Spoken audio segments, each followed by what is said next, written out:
दर्शकों, आपका स्वागत है डी न्यूज चैनल पर। हमारा नया धारावाहिक खास बातचीत में हम आपको एक ऐसे शख्स से मिलवाएंगे जो अपने क्षेत्र की कोरोना की सही स्थिति आप लोगों तक पहुंचाएंगे। कांग्रेस के प्रदेश सचिव योगेश जाट श्योपुर हमारे साथ जुड़ेंगे। योगेश जाट अपने कैरियर में कॉलेज टाइम से ही राजनीति में जुड़ चुके थे और ग्वालियर से उन्होंने LLB की पढ़ाई कंप्लीट कर अपने गृह जिला श्योपुर आए। फिर वहां से कांग्रेस जिला उपाध्यक्ष के पद पर रहे, अब कांग्रेस प्रदेश सचिव के पद पर हैं। आइए इनसे खास बातचीत करते हैं। आज हमारे साथ प्रदेश सचिव कांग्रेस से योगेश जी जाट जुड़ चुके हैं। सर, डी न्यूज चैनल में आपका बहुत बहुत स्वागत है। धन्यवाद। सर, हम आपसे जानना चाहेंगे श्योपुर जिले में अभी कोरोना की क्या स्थिति चल रही है? श्योपुर जिले में अभी प्रेजेंट में ठीक है, अभी ऐसा कोई कोरोना पॉजिटिव यहाँ नहीं है जी। क्योंकि आपको मालूम है जो श्योपुर जिला है वो राजस्थान की सीमाओं से लगा हुआ जिला है जी। तो यहाँ जो स्थिति है प्रशासन की, जो थोड़ा सा रहना चाहिए सतर्कता से, वो ना रहकर थोड़ी सी जो प्रशासन की कमियां हैं कि वो लोगों पर ज्यादा ध्यान नहीं दे पा रहे जी। और यहाँ जो कोरोना ये सेंटर जो बनाए गए थे कोरोना के लिए जी, उनमें भी पहले अव्यवस्थाएं बहुत ज्यादा देखने को मिली। क्योंकि हमारे बाहर से जो छात्र आए थे, जैसे ग्वालियर है, इंदौर है, जो छात्र आए थे और उनको वहां रोका गया, तो प्रशासन ने उनके लिए ना अच्छे साफ सफाई से रहने की व्यवस्था की, ना खाने की। और उसका भी कई बार आपने देखा होगा कि अखबारों के माध्यम से उसको भी बार बार हम लोग उसको उठाते रहे और उसके बारे में भी प्रशासन को अवगत कराते रहे जी। क्या वहाँ पर अभी लॉकडाउन 4 में किस तरह की छूट मिली है? इससे पहले क्या कुछ पाबंदियां थी, इस पे कुछ प्रकाश डालिए। जी, पहले यहाँ पूरी तरीके से लॉकडाउन कर दिया गया था शहर को जी। क्योंकि बीच में कुछ कोरोना पॉजिटिव मिले हमारे यहाँ शहर में, तो उस क्षेत्र को, उस एरिया को बिल्कुल सील्ड कर दिया गया था प्रशासन के द्वारा जी। ठीक है। अब जब उनकी जांचें होके आई, तो जैसे 3 लोग थे ऐसे जिनकी जांच आई, तो उस क्षेत्र को उन्होंने सील्ड कर दिया। फिर जांच के बाद में वो नेगेटिव हुए। आज जो आदेश हुआ हमारे यहाँ श्योपुर जिले में, उस आदेश में मतलब पूरी तरीके से छूट दे दी गई है अब दुकानों को सुबह 11 बजे से और ये शाम को 7 बजे तक खुलने के लिए। तो अभी वहाँ पर जो बाहरी मजदूर वगैरह आए होंगे वो सब अपने होम क्षेत्र में पहुंच चुके हैं और उनकी अभी क्या कुछ स्थिति चल रही है? नहीं, मजदूर की स्थिति आपको मैं आपके चैनलों के माध्यम से देखने को मिल रही है कि जो अन्य प्रदेशों में मजदूर फंसा हुआ है वो पूरी तरीके से अपने घर नहीं पहुंच पाया अभी जी। और क्योंकि जो शासन स्तर पर, जैसे आपने देखा होगा, राजस्थान सरकार हमारी जिस तरीके से वहाँ के मुख्यमंत्री जी ने आदेश किया कि अगर किसी उनके जो अनुविभागीय SDM क्षेत्र में अगर कोई घटना या मजदूर के साथ कोई परेशानी आती है तो उसका दोषी SDM संबंधित वहाँ का अधिकारी होगा जी। क्योंकि अब ये चीजें हमारे यहाँ MP में हमें देखने को नहीं मिलती, तो इसकी वजह से मजदूर यहाँ बड़ा परेशान हो रहा। बहुत पहले बीच में अभी तक UP का मजदूर यहाँ फंसा पड़ा था, उसके लिए बेचारे के ना कोई खाने की व्यवस्था थी, ना कोई रहने की व्यवस्था थी। तो यहाँ कुछ समाज सेवियों ने, हम सब लोगों ने एक दूसरे से मिलकर उनके लिए व्यवस्थाएं की और उनको जैसे तैसे करके शासन प्रशासन और प्राइवेट लोगों ने मिलकर उनको अपने गांव घर भेजा, परिवार के साथ पास भेजा।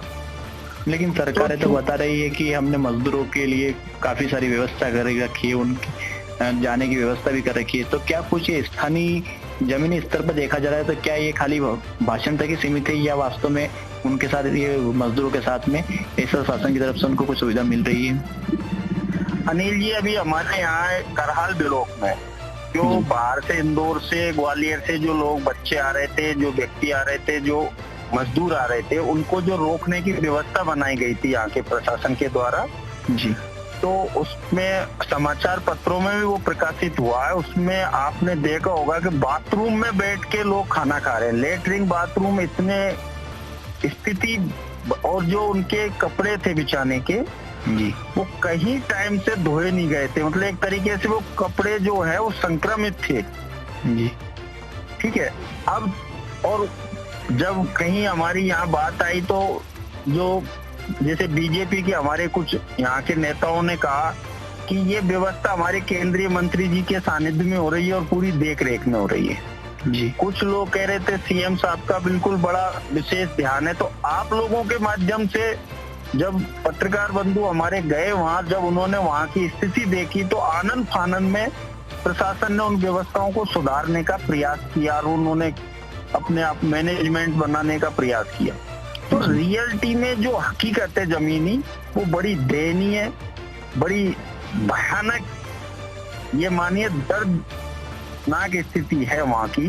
क्योंकि ये हमारा जो शहर है जी, ये इसकी ये खुशकिस्मती है और यहाँ की एक तहजीब है कि यहाँ एक दूसरे से मिलकर, एक दूसरे के सहयोग से लोगों की मदद कर देते हैं। वरना यहाँ प्रशासनिक स्थिति ये है कि जो क्षेत्र सील्ड किया हुआ था, जब पॉजिटिव मरीज मिले थे, वहाँ लोग 2-2, 3-3 रोज तक भूखे रहे उस क्षेत्र में।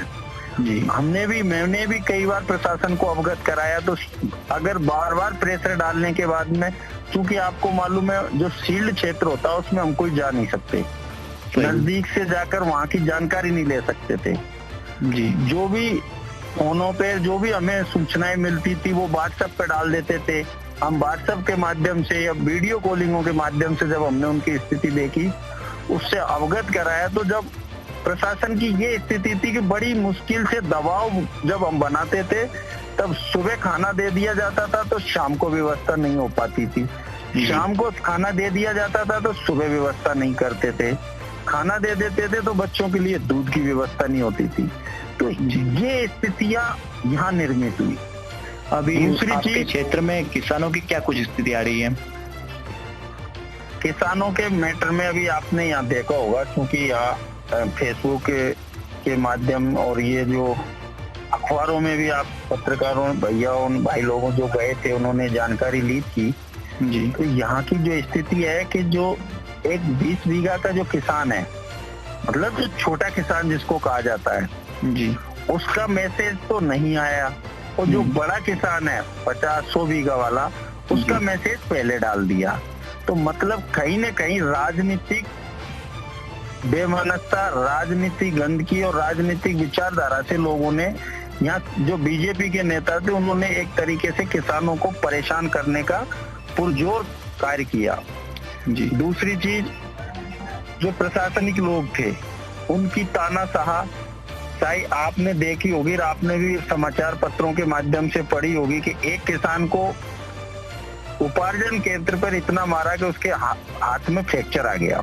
जी, एक जो हमारा साइलो केंद्र है जहाँ कम से कम 2-4 गांव की व्यवस्था होती है, जो व्यवस्था होना चाहिए वो व्यवस्था वहाँ नहीं है। और जब किसान ने बोलना चाहा, कहना चाहा, तो उसके साथ लाठी डंडों से बर्ताव करके उसकी आवाज को दबाया गया। जी, ये स्थितियां यहाँ और भयानक रूप में देखने को मिली। और चाहे सरकार हो, चाहे सरकार के सानिध्य में चलने वाले प्रशासनिक अधिकारी हो, एक तरीके से किसानों पर अन्याय और अत्याचार करने में उन्होंने किसी प्रकार की कोई भी कसर वहां नहीं छोड़ी। चलिए, डी न्यूज चैनल के माध्यम से आप क्षेत्र की जनता को क्या संदेश देना चाहेंगे? हम तो क्षेत्र की जनता से यही निवेदन करना चाहेंगे कि चूंकि हम जिन पे भरोसा करके बैठे थे, जिनको हमने अपना सब कुछ, इस देश की चाबी एक तरीके से हमारे केंद्रीय नेतृत्व को हमने दी थी, हमारे प्रधानमंत्री जी को दी थी, उन्होंने कहीं ना कहीं हमें इस महामारी के उसमें डाला है। तो मैं तो क्षेत्र की जनता से विशेष अनुरोध यही करना चाहूंगा कि इस महामारी कोरोना से बचने के लिए स्वयं अपने आप को तैयार रखें, शरीर खाने पीने पर विशेष ध्यान दें, ताकि शारीरिक एनर्जी अपने आप में इतनी जब मजबूत रहेगी तो कोरोना हो या आज का जो राजनीतिक गंदा वातावरण है, दोनों ही आप क्षेत्र की जनता पर कोई दुष्प्रभाव न कर डाल पाएंगे। मैं तो उनसे यही कहता हूँ कि डिस्टेंस बना के रहें, इस महामारी से बचें और क्षेत्र को बचाएं। जी योगेश जी, हमारे साथ जुड़े रहने के लिए बहुत बहुत धन्यवाद।